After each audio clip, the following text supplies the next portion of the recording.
Welcome to the Inclusion Think Tank podcast brought to you by New Jersey Coalition for Inclusive Education, NJCIE. As the name suggests, this podcast will discuss inclusive education and, most importantly, why it works. On this episode, I welcome my guest, Alyssa Rush. Alyssa is an inclusion facilitator with NJCIE.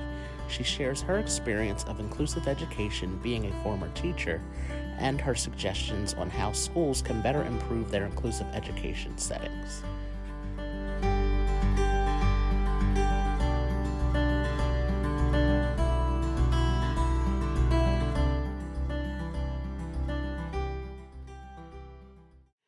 I would like to Nice. welcome everyone back to another episode of the Inclusion Think Tank podcast presented by New Jersey Coalition for Inclusive Education. On today's show, I welcome my guest, Alyssa. Alyssa is an inclusion facilitator at NJCIE. So, welcome to the show today. I'm happy to have you on as a guest. Thank you. I'm so excited to be here. Yeah, so to get started, can you just tell us a little bit about yourself? Tell us who you are and what you do and something you'd like to do for fun in your free time. Free time. Okay. Yes.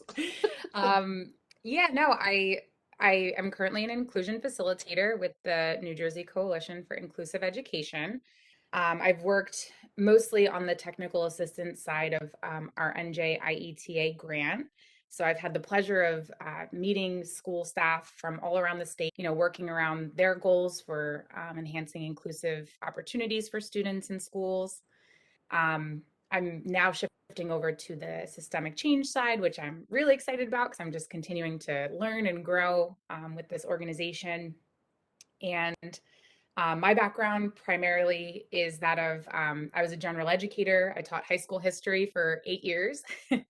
Had my own experience with inclusion in that context. And, um, you know, I work as an executive functions coach with an outside organization, which is something that I really, love and do that. For fun, um, I would say I definitely like to, it's like crazy, but I cook as a way of stress relief. And I noticed when I'm anxious, I bake. So everyone around me benefits from all those things because, there's always something in the kitchen or something I'm trying out, which doesn't always work out perfect, but it's a fun opportunity to experiment and relieve a little stress. That's great. Cooking and baking is always a really good thing for sure. I can relate. I also find it very relieving, stress relieving to cook or to bake, and it hits all of the senses, I think. The visual and hits Yeah, so many of right. the senses, so it really is relaxing. I find it relaxing as well, so I can relate to that.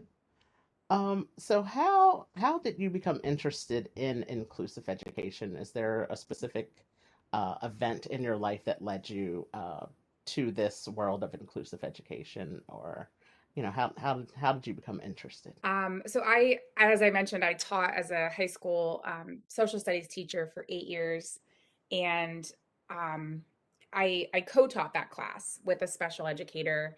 And so, in that experience, we worked with students with a diverse range of abilities.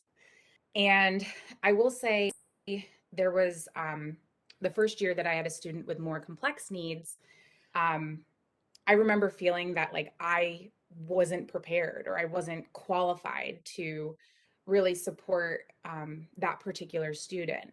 And luckily at the time, I had such incredible colleagues who really made me feel safe being uncomfortable, and gave me the opportunity to learn all about that student, about their devices, the needs that they had, where um, it built my confidence in terms of how I was going to support that student in my classroom. And then it also opened me up to thinking about ways I could use some of those accommodations for all of my students.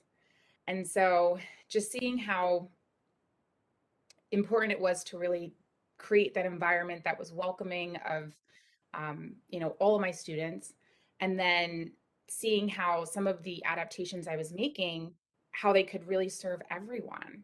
And so I think in doing that, I saw my students, um, it built their self-regulation skills. It built their sense of ownership in using different materials in the class. And so seeing that, like building that welcoming environment, even through the challenges, and seeing myself grow where I was like, wow, I can do this. And I'm supported by like incredible people where we're doing it as this like village of sorts.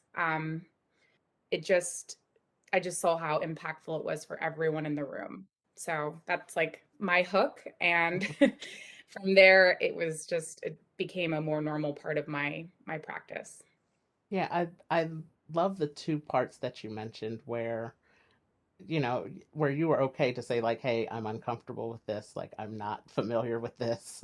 And then also having, like you said, having the support around you to help you through it and help you learn, uh, help you learn what it is and what is actually going on and the needs of the student. And then on the other side of it, seeing how it can all be beneficial for everybody in the room. That is like a great progression through, like, hey, like I'm not too sure about this, but then, having the help and the support to get you through the steps, and then, uh, the final realization that it's beneficial to everybody, which is such an important thing to mention. What does inclusive education mean to you? How would you define inclusive education? So I think, and this is something that it just sticks with me, I think, as a social studies educator, is like the belief in the fundamental right of access to quality education for all students. That really is a strong foundation of, it was what I taught, it's what I believe in. And, what that looks like in a school is, you know, children learning in their neighborhood schools with their friends, in age appropriate classrooms with their peers, and, in that least restrictive environment where there's that access to high quality instruction, but students also, are receiving interventions and supports that they may individually need. And I really think, um, there's an element of school culture that builds into that where you're not only like celebrating differences, but it's normalizing it, where, you know, it's common. And we're also emphasizing student strengths in everything that we do. So it's kind of like a few parts to that, but Yeah. Yeah, I think that is I love the uh highlighting the strengths. That's always so important to me. And as someone myself who lives with a disability and focusing on my strengths, which, sometimes aren't always so strong, but, just recognizing them and focusing on those rather than the things that I can't do is something that has helped me through my life personally. And having other people believe and focus on my strengths is, especially my former teachers and educators throughout, uh, from elementary school all the way through college, is, something definitely that I reflect on quite often, and really, I'm grateful for to have had great support through my educational years of, the teachers in and out of the classroom, I'll say, because I know we learn in multiple settings in and outside of the classroom. So you mentioned that you were a co-teacher for a while there, and that is, part of inclusive education. But can you describe what an inclusive education classroom looks like to you? How is it set up, and all of those kinds of things? it's interesting you asked that because I think when I started, I had this vision of like, what your classroom is supposed to look like, the rows for this activity, the groups for this activity. And I think in practice, it's just really letting go of what you think it should be to making the room meet the needs of your students. And so, I mean, I think in terms of, um, setting up those expectations, it's really empowering student voice through that process, having them co-author classroom norms and expectations, um, really clearly, explicitly sharing routines, expectations, criteria, but finding ways to build um, student voice into that where they have agency over those decisions. Because that for me was something that, in order to get the buy-in, I needed their participation. And just thinking about the flexibility in everything that I ever designed, because what I thought was going to work, oftentimes there were three other ways to do it. And oftentimes the best way was asking the students what they wanted to do or, how they were going to easily or more easily navigate something. So, that came in years of my experience where it was like, oh, I have the design set up this way, but why don't I ask them to design it in a way that um, would just make everything more accessible for them. So yeah, I guess the whole point of that is really including student voice and agency into the decisions, um, in order for it to fit the needs of that specific room. And every room looks different because you have different students. Yes, that's great. I love bringing in like full collaboration along with the students, like including them in the conversation of what it is that will work best for them is it's always great to have that input when you're designing anything or creating something for someone else to to see what actually works for them. It's it's very different. But for myself, having a physical disability, not all the accommodations and things that are made and approved by the Americans with Disabilities Act are the greatest, and they aren't quite accessible for people who actually use wheelchairs. So, Mm, so I often wonder, it's like, did they have someone in a wheelchair like test this ramp out?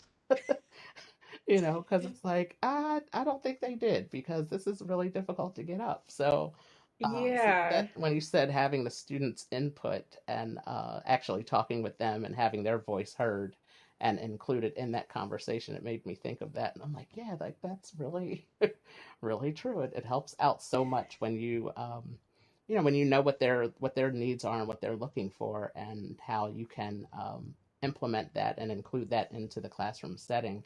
It's has to be very beneficial for everybody. I will say though, it definitely wasn't something I had figured out at first either. It came oftentimes out of the necessity Hmm. where, a classroom was changed or I had to move to a different location where then I was scrambling to figure things out. And I'm like, wait, I have all these other people I have to think about. Like, why don't I ask their opinion instead of me trying to manage it all alone? Right. And then, when I did let go, you saw the success of the things that were, that they put in place. Yeah. So, in your introduction, you did mention that you are an executive functions coach. Can you explain what you do in that role and how the work you do can be beneficial in an inclusive classroom setting? Absolutely. I in thinking about this, it's like the first thing that really comes to me is I build relationships with my clients and the students that I work with, because I think in order for us to even start talking strategy or introduce a tool or something, you have to build that foundation of trust and hear concerns and really think about ways that you're going to navigate that route as a team. And so, more logistically, we look to identify some of their challenges with executive functioning at that time, and then we, prioritize areas of concerns with the client. And another huge aspect is considering their mindset, because there's definitely an aspect of readiness for change that goes into it, where um, people come in at different levels of feeling like they're ready to do something different or try something new. And so that really, in thinking about that, we that helps us to identify and prioritize the goals that we're going to work on. And so, in the actual day to day, I work to support the clients with those goals through introducing tools and strategies to really, um, increase independence in all aspects of their lives, whether it's academic, whether it's managing a schedule and getting to practice on time, whether it's an adult, trying to uh, coordinate when they're going to go grocery shopping, or it's, just it's really like, or it's just social emotional, like how how they connect with themselves. And so, I mean, I think all of that really builds into, um, what could benefit an inclusive setting. And so I remember as a teacher, when I had started this work, it really helped me to reflect on, what I was doing with my students in my classroom. And I think sometimes there's this expectation that students should have a specific level of functioning, or a set of skills that they should have by a certain age. And in my experience, I just didn't see that that was the case, especially with like how diverse classrooms really are. And so I think, it really becomes the responsibility of, every person to think about how we're going to support our students in different educational settings. I mean, teaching high school, a student has, six different teachers or five different teachers. And so, it's all of our responsibilities to, teach and model those kind of pieces in what that looks like in our individual setting, and then really sharing those ideas with each other around what works for that particular student in order to help them be successful in a future grade or a different class. And I mean, when you, I think when I was able to reframe that, um, and really build that sense of student agency in the skills or the tools that they were using, um, I think it helped. You saw the benefit, like you saw the increase in engagement. You saw that they were able to participate, um, in different ways, or I don't know, it just like you saw them grow. So I think finding ways to kind of, capture that and share it with their future teachers was something that really became important to me. Yeah, that's it is. It's so interesting, and I majored in psychology and uh in college, so it's always interesting to me. And as you said, with uh mentioning the milestones that you're supposed to reach, or they say you're supposed to reach by a certain age or a certain grade level, um, and just how that is not necessarily true for everybody. And it's just everybody's an individual, and you just have to, go with it and figure out ways to, to help each student. And then, as you said, like in the high school years where you have all the different teachers, that is just, that can be overwhelming for any and every student, I think. And you have the different styles of teaching by each person, and it can be very challenging for sure. So, so the work that you're doing as an executive functions coach, I think, is can be very beneficial for the inclusive education setting for sure.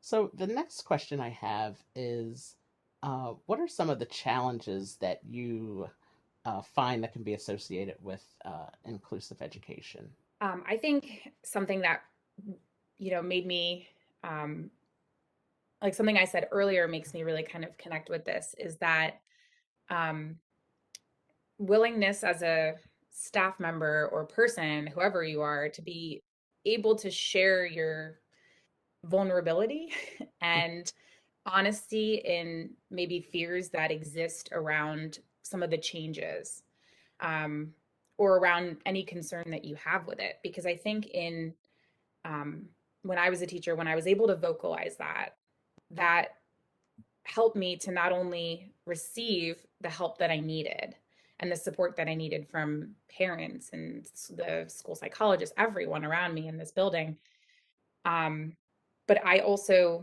you know, saw how important it was to have that structure that said, hey, we get this is new.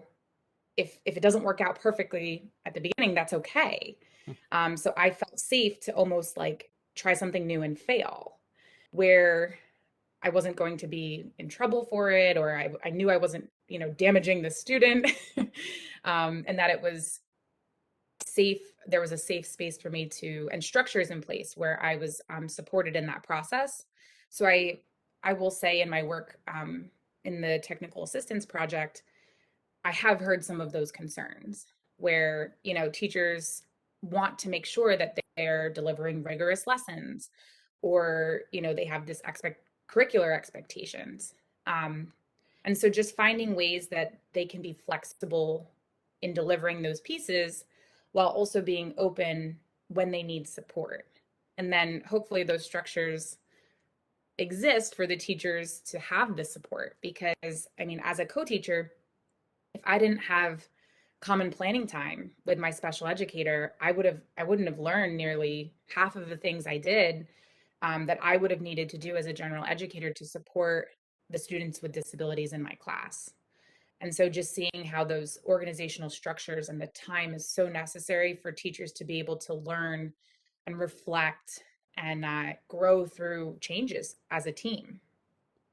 That's such a great answer, and it's reminded me of the um, like being okay to say that you don't know something, and just reaching out for help and saying, okay, I need some assistance with this. And because things constantly change in every field, and the technology and the style that you use, one school year might be outdated by the end of that school year, or by the new school year they're using something else. So just to it can be challenging, that in itself, to just keep up with everything and all of the changes that occur. But um, to be vulnerable, like you said, and to say, hey, I need some help with this. This part here is definitely important.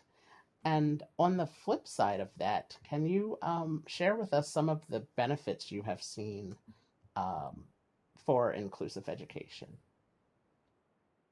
I think as a high school educator, the benefits really are just, I mean, immense in terms of how it benefits everyone. I mean, it's something that's benefited me as an individual who doesn't have a disability. But it's just, you see the shift in the culture, and you see all your students collaborating and growing and learning from each other, and everyone's being challenged and really held to high expectations where, students rise to those occasions.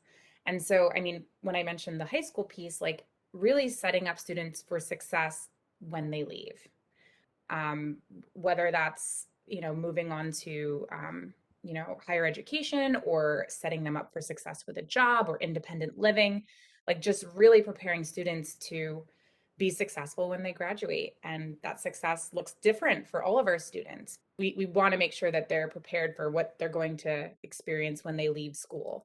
And that was always a huge part of my mindset around it. So in looking at how you can, as early on, remove those limitations, where students are going to, you know, be as successful in those independent settings as possible. Yeah, that is preparing for after the high school life, and uh, whatever that looks like for that individual is is such a great thing to mention, because it's not, everybody doesn't take the same path after high school, and that is okay. So it's it's really great that you mentioned that. And the last question I have for you is, can you give us one thing that can be done in every school to better improve inclusive education? It's such a big question. It So is.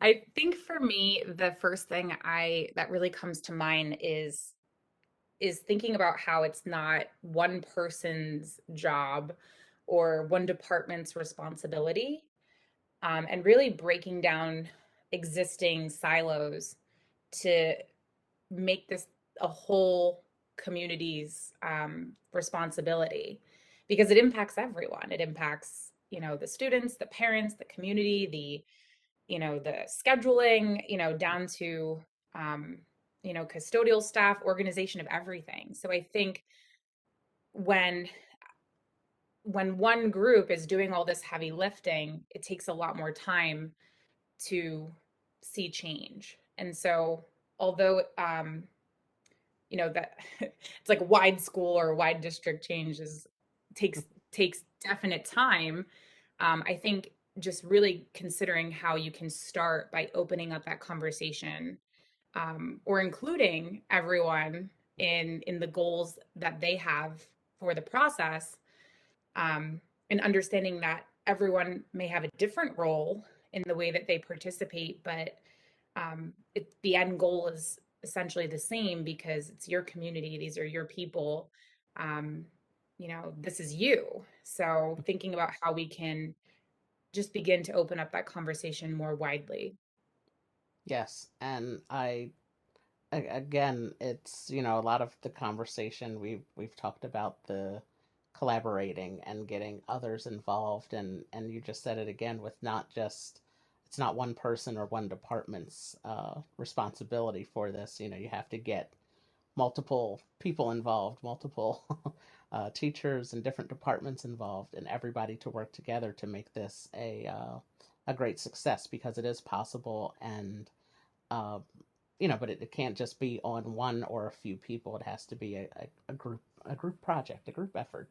Uh, everybody, all hands on deck kind of situation, where everybody is, sharing their piece of information and knowledge, and how it can all work together to benefit, again, to benefit all the students, and help every individual student reach their full potential. And that's a great way to wrap up this episode. So, Alyssa, I thank you for your time today. I thank you for all the great information that you shared, and the knowledge and awareness that you bring to the subject of inclusive education. I really enjoyed this conversation with you, and I hope you have a great day. Thank you, and thanks for taking the time to chat. It's been Yes. great. Yes, it has been. So enjoy your day, and I will be in touch soon. All right, thanks. Thank you. Thank you for listening to this episode of the Inclusion Think Tank podcast. This podcast is brought to you by New Jersey Coalition for Inclusive Education. Be sure to subscribe on YouTube or Spotify, and don't forget to follow us on social media at NJCIE. Until next time.